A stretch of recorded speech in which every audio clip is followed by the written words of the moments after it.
This is part 2 of the walkthrough of the AQA GCSE Combined Science Physics 2023 Higher Tier Paper 2. Question 5. Figure 8 shows a garden chair hanging from a spring. 5.1. Which of the following describes a relationship between the weight acting on the spring and extension of the spring? Tick one box. So, the spring has the chair attached to it, and of course the person is sitting in the chair in this figure. Now, when we think about the force of weight, weight always acts in one direction, which is downwards. But what is weight an example of? Weight is an example of a force. Now, for this spring, what we're thinking about is, if we keep on adding force, what will happen to the extension of the spring? Well, it will keep on increasing until it can no longer support the weight that's been applied to it. So, increasing weight will lead to an increase of the extension. Which one represents that relationship? Well, it can't be weight is equal to extension. As we said, the weight increases, then the extension will increase as a result. It doesn't mean that it's greater than or less than, and weight is not approximate to the extension, so it must mean that the weight is proportional to the extension. If the weight would decrease, then the extension would decrease. 5.2. The person in figure 8 has a weight of 750 newtons. The person's weight causes the spring to extend by 60 millimeters. Calculate the spring constant of the spring. Use the physics equation sheet. So, we have gotten two values, a weight, which again we identified as a force, 750 newtons. And we've got the extension, which is 60 millimeters. Now what we can do is put those values into our equation, but which equation involves the weight or force, extension, and spring constant, which is what we need to calculate here. That's going to be force is equal to spring constant multiplied by extension equation. So putting the values into our equation, our force, which is the weight, 750 newtons. The spring constant we don't know, but the extension of the spring is 60 millimeters. However, we need the standard unit for extension, which is meters. So we need to be able to convert this 60 millimeters to meters. So millimeters to meters would be dividing by 1000. So 60 divided by 1000 is going to be 0.06 meters. So that's what we will be putting in our equation. So rearranging now, it will be 750 divided by 0.06, and that will give us a spring constant of 12,500 Newton per meter.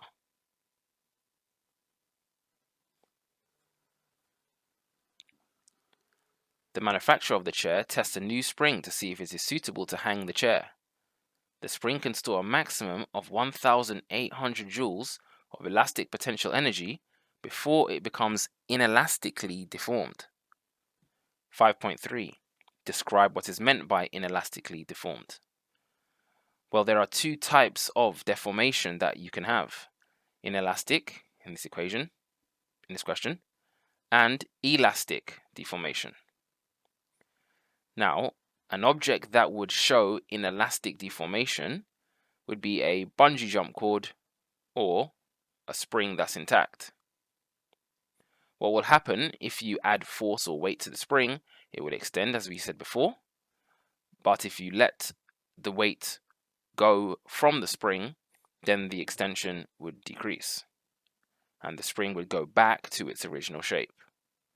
If it's inelastic, though, it's going to be the opposite. So, in this case, then, if a spring was inelastically deformed, when you remove the force, the object will not go back to its original length. So that's what we should be writing in our answer. Will not go back to original length. But when will that be the case? It's when the forces are removed. Now remember that it's not one force that causes an object to change shape. It's more than one force. So in the case of the spring, it would be more than one force. 5.4. Calculate the maximum extension of the spring before the spring becomes inelastically deformed. The spring constant given is 225 newtons per meter. Use the physics equation sheet. Well, we're given a spring constant.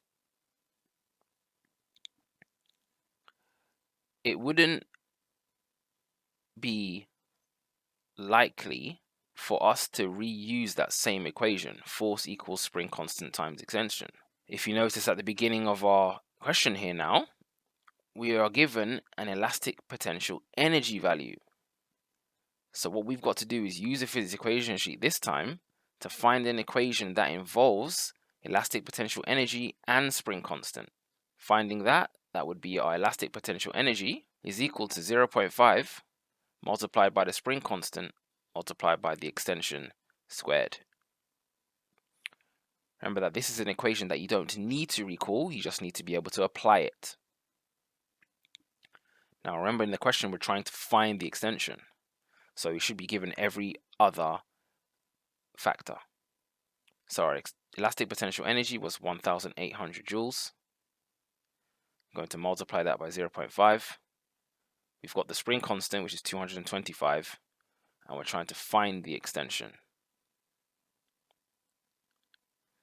So what we would really just need to do now is just put our values on our other side to try and isolate the extension squared.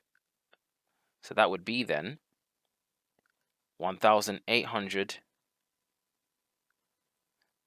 multiplied by 2, because the opposite of dividing by a half is multiplying by 2, and then divide that by 225, and that will be equal to E squared, extension squared.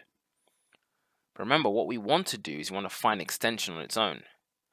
So what we would need to actually do is take that 2, multiply it by 1800, and then divide that by 225, and then square root our value, and that will give us the extension. So doing that in a calculator, that would give us an answer of 4 meters.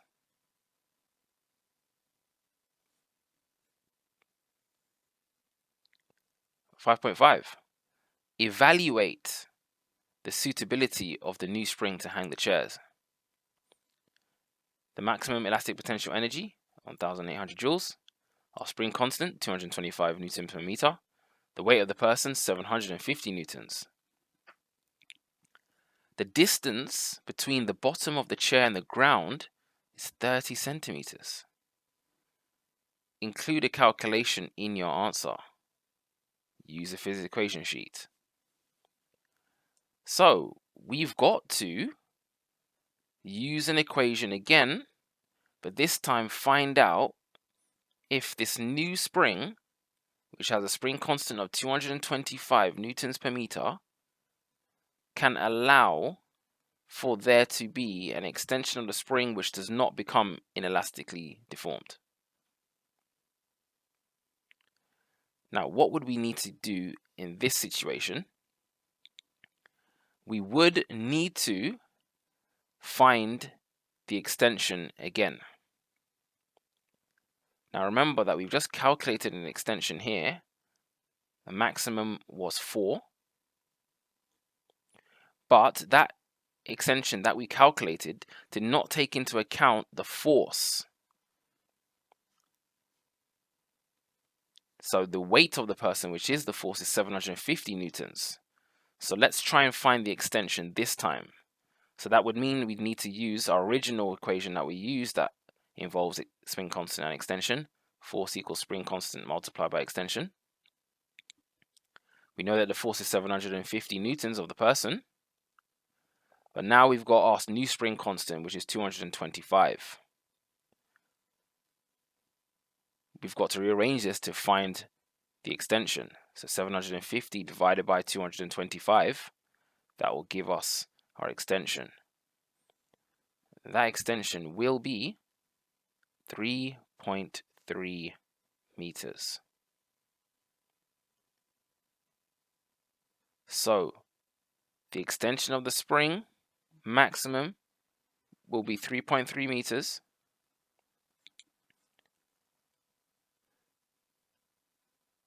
The maximum extension of the spring, we've got 4 meters here. So what we're looking for is the fact that 4 meters is greater than 3.3 meters. So if it was to extend now, it would not be able to support the weight of the person. And that's what we need to say. Question 6. Figure 9 shows a child dropping a stone into water. 6.1. When the child drops the stone, it passes the child's feet with a velocity of 3.1 meters per second. The child's feet are 6.3 meters above the water. Acceleration due to gravity is 9.8 meters per second. Calculate the velocity of the stone as it hits the water. Use the physics equation sheet. Give your answer to 2 significant figures. 4 marks. So we've got to do some calculations now with velocity involved. But we've got an acceleration. And we have some sort of distance or height here. But we've already been given a velocity, 3.1 meters per second. So that means we've got to find a different velocity now. So once this stone drops past the child's feet, velocity is 3.1 meters per second. We're trying to find the velocity at this point when the stone hits the water. So essentially, the velocity that we're trying to find out here will be the velocity at the end of the stone's journey. The velocity at the beginning is this initial velocity. So we're looking for an equation now that involves initial velocity and final velocity. Well, we could use acceleration equals change in velocity over time, but we are not given a time value, so we can't do that. So what other equation is involved with velocity? Well, that would be one of our suvat equations, and that's v squared, which is our final velocity, is equal to u squared, which is our initial velocity, plus 2 times a, acceleration, times our displacement, s, or distance. So what we can do is we can put these numbers in the right place in our equation now. Remember, we're trying to find this final velocity as the stone hits the water, so we don't know what that is, so we'll leave that as v squared. Our initial velocity, the starting velocity, when the child drops the stone, is 3.1 meters per second. We're going to square that. Plus 2 multiplied by our acceleration, which is 9.8 meters per second squared. And then we're going to multiply that by the height that this stone is dropping, which is 6.3 meters. Now, at this point, we could easily just simplify as much as we can here on this right-hand side. But ultimately, what we want to do is we want to find the velocity value. So not v squared, but v. So all we would really need to do is square root the sum and product of those numbers there. So doing all of that into our calculator, it will give us a value for V of around 11.5. But remember that the question is asking us to give our answer to two significant figures. So because the number after our decimal point is greater than 4, we need to do some rounding. So two significant figures of velocity at the end will be 12 meters per second.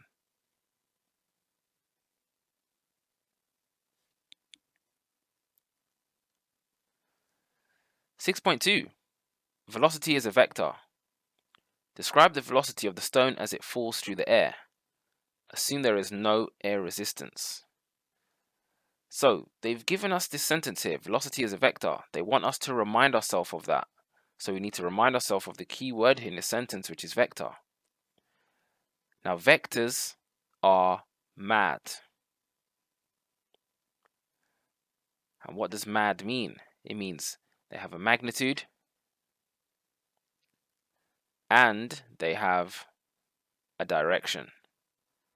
So any time that you have a quantity which is a vector quantity, you should expect to focus and find those two things. The magnitude, which is the size, which is going to be a value, and the direction, north, south, east, west, for example.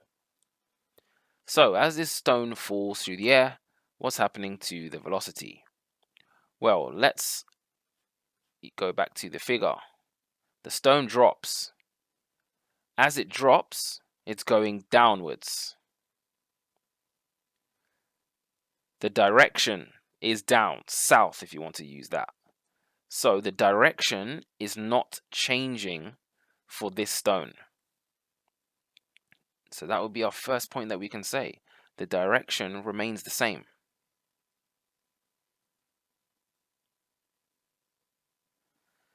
Now, if the direction remains the same,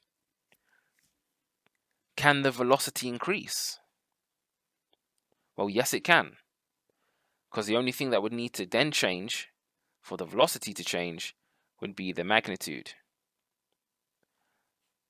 And what is happening as the stone falls, it's accelerating. The acceleration is due to gravity. So the direction remains the same. What's happening to the magnitude? The size of this velocity is going to increase. So ultimately, our velocity is changing for this stone as it falls.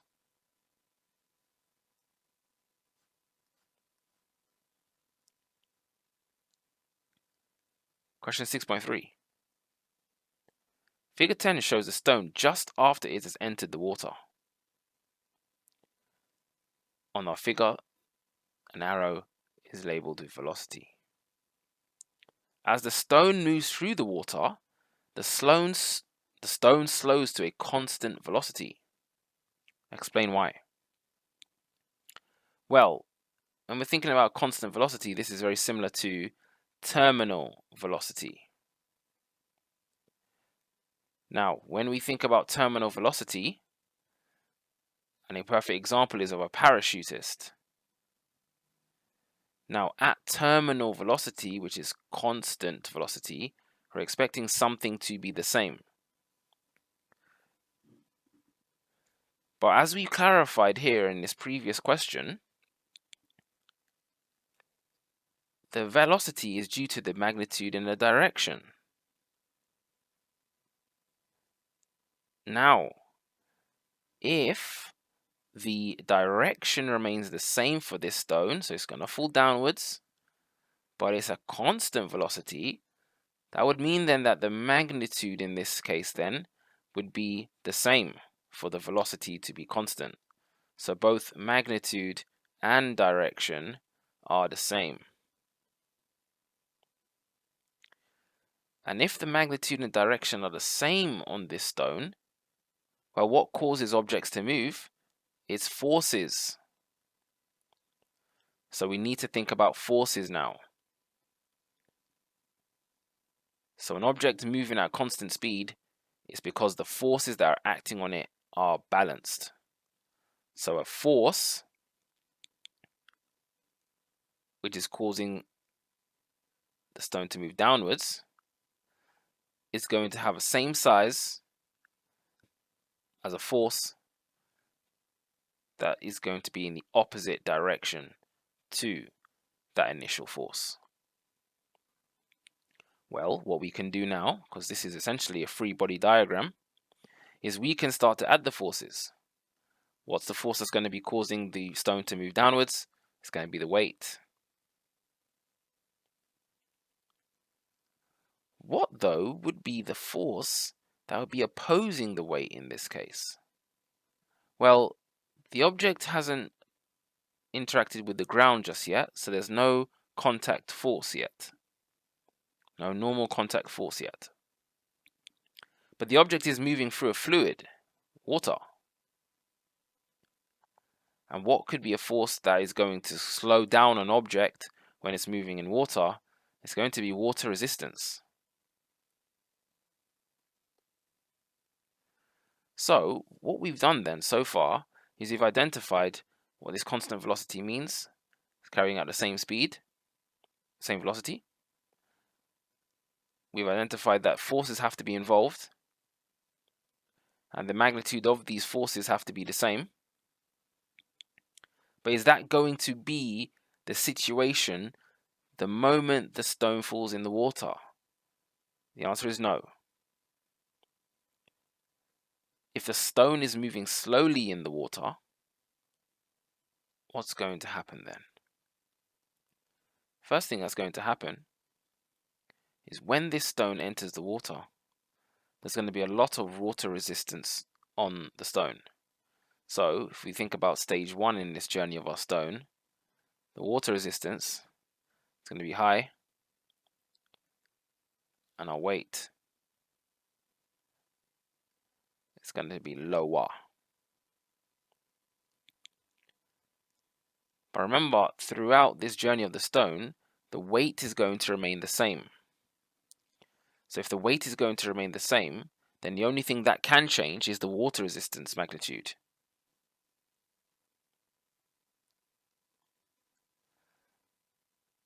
But if the water resistance is high now, then that means that the stone is going to slow down.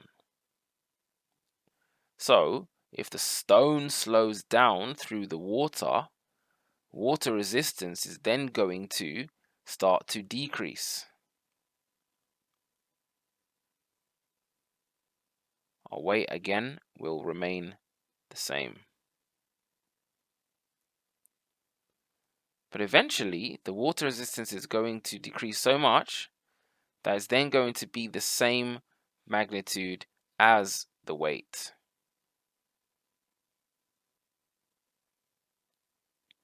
And that is the moment that it reaches a terminal velocity. So let's try and put this into words. At start, water resistance is greater than weight. Now remember, the forces are opposite. So the forces are in opposite directions. But where is the resultant force going to be? It's going to be upwards. But because the resultant force is upwards, that's going to slow down the stone. The velocity then decreases. And then as a result, the water resistance will then decrease. And then eventually, the water resistance magnitude equals the weight. There is our answer.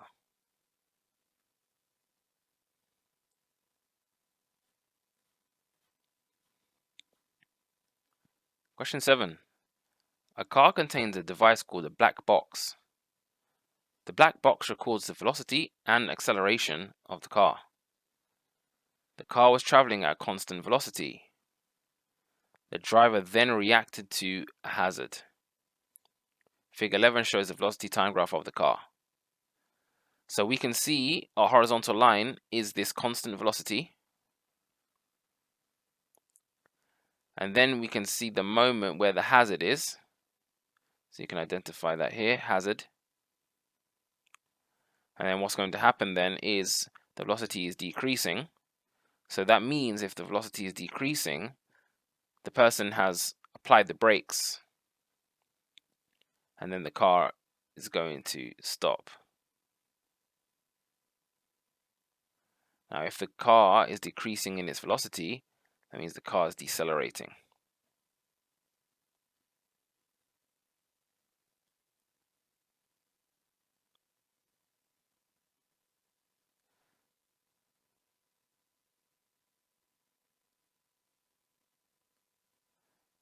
Question 7.1.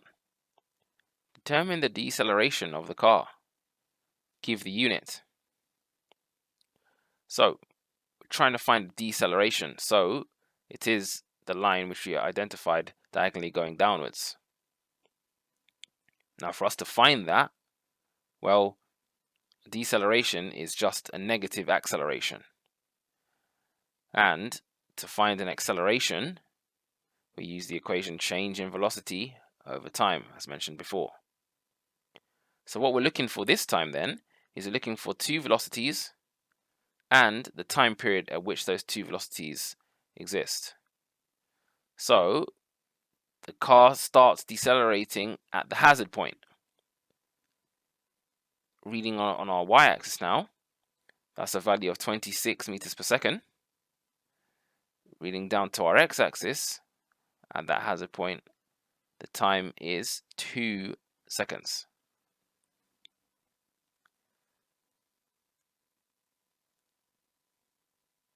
When does the car decelerate to? It decelerates to 0. So our change in velocity is going to be 26 minus 0. Our time in which that happens, though, at 0, it's going to be between 5.0 and 5.5. So if each line on our x-axis is 0.1, then that means that our final is going to be 5.25.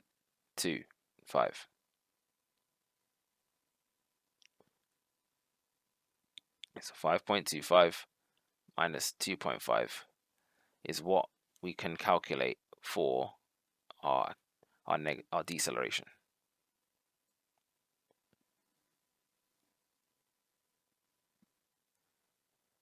Plug it into our calculator, we'll get a value of 8 for our deceleration. But what will be the unit? Well, we said that a deceleration is a negative acceleration, so it's just the same unit as that for acceleration, which is meters per second squared. 7.2. The driver of the car has a reaction time of 0.75 seconds.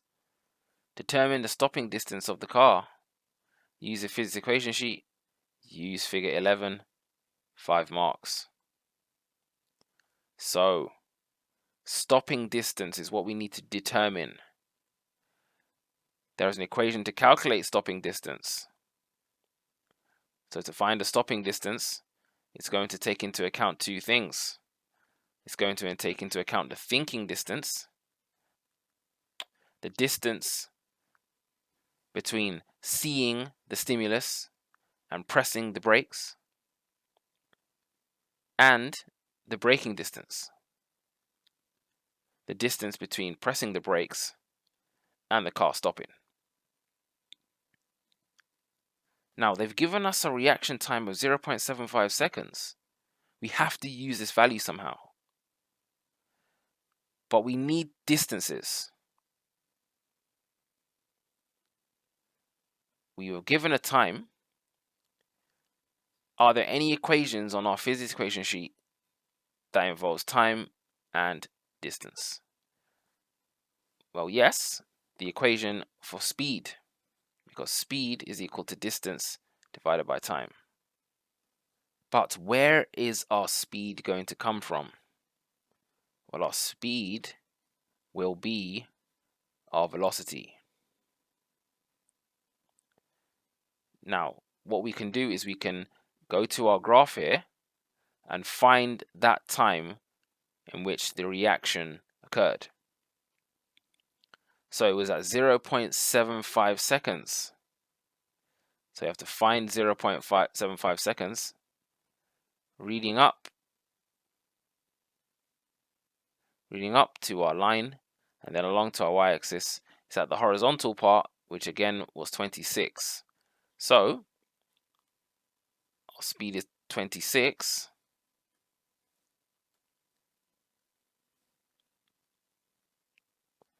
We don't know our distance, but our time is 0.75.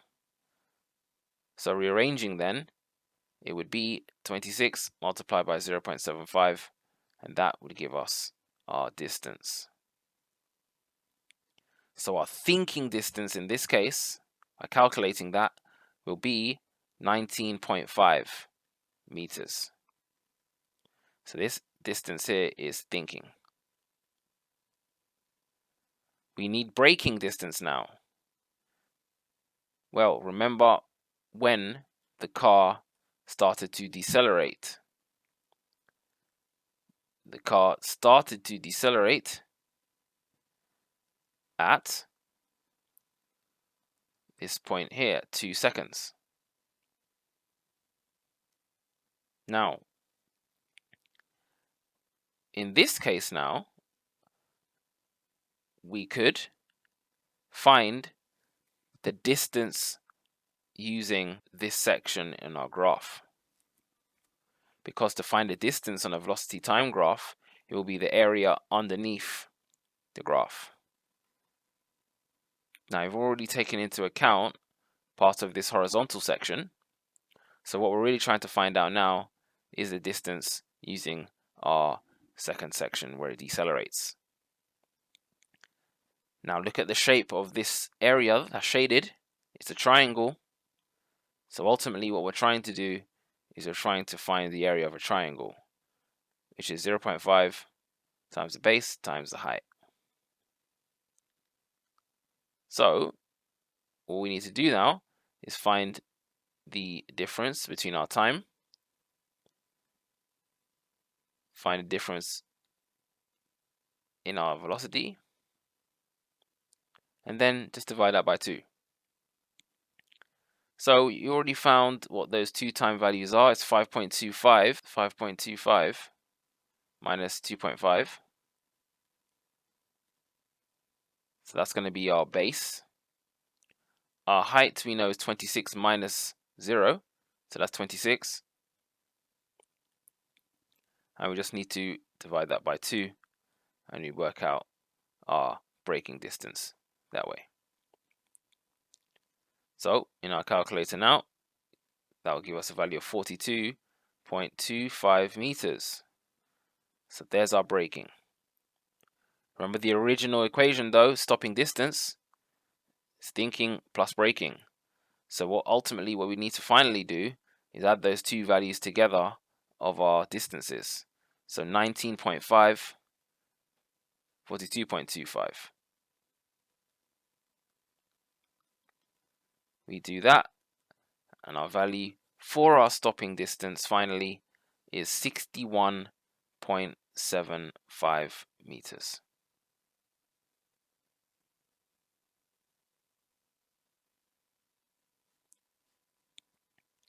(7.3) If the black box records large decelerations, it identifies that the driving may be dangerous. Explain why large decelerations may be dangerous. Well, we're thinking danger. So what could be an issue?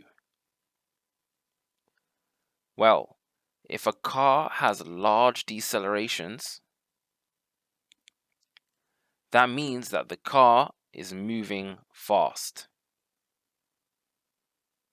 Because if it's moving fast, it needs a short time for it to go to a stop or slow down. Now, what is going to be the situation when you've got a car that's moving fast and it needs to slow down really quickly? Do you need to press on the brakes?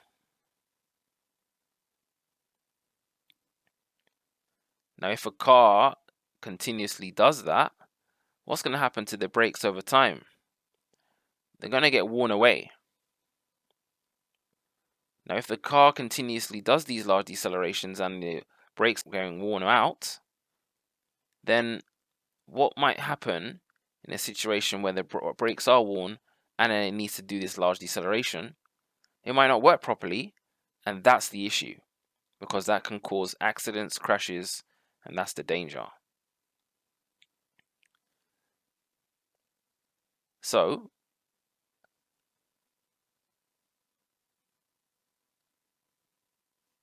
the first thing that we want to say then is what's going to happen to these brakes to get them worn? Well, when the brakes are being pressed, that's against the car tires, and that's friction that's been applied. And what does friction always cause? Friction always causes heat. So continuously doing these large decelerations is going to cause the brakes to eventually overheat. So what we can explain then is friction causes the brakes to overheat. And what will that do then? Could cause the brakes to wear away.